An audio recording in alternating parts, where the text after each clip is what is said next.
ตอนนี้นำร่างของคุณพ่อนะครับ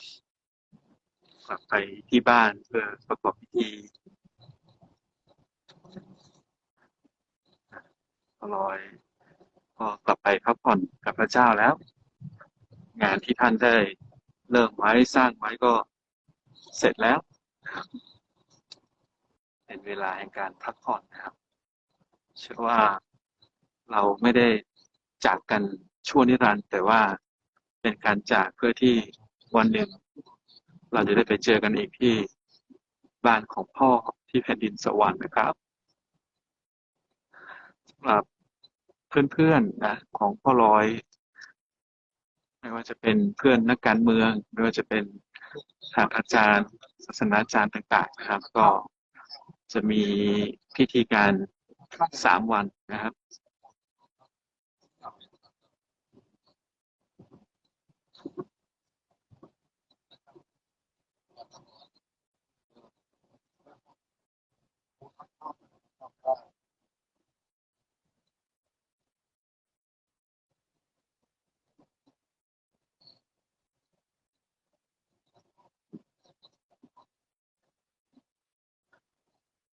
เป็นการไว้อาลัยครั้งสุดท้ายให้กับพ่อลอยนะครับ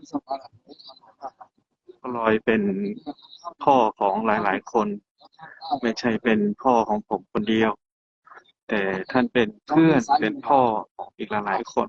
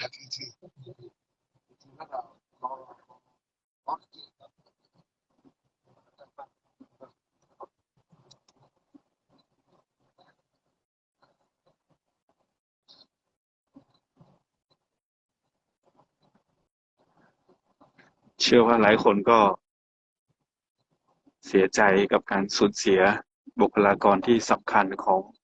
คนกะเหรี่ยงของอมก๋อยครับของทีมงานผู้รับใช้นะครับอมก๋อยเราจะไว้อาลัยให้กับคุณพ่อลอยใน3 วันนี้นะครับแล้วก็ในวันเสาร์เราจะมีพิธีชาปนกิจทางคริสตศาสนาครับเรียนเชิญทุกคนที่อยากจะมาส่งมาไว้อาลัยครับก็เรียนเชิญที่อำเภออมก๋อยบ้านสมแทนนะครับ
นะครับก็คือโรงเรียนเลี้ยวขวานะครับ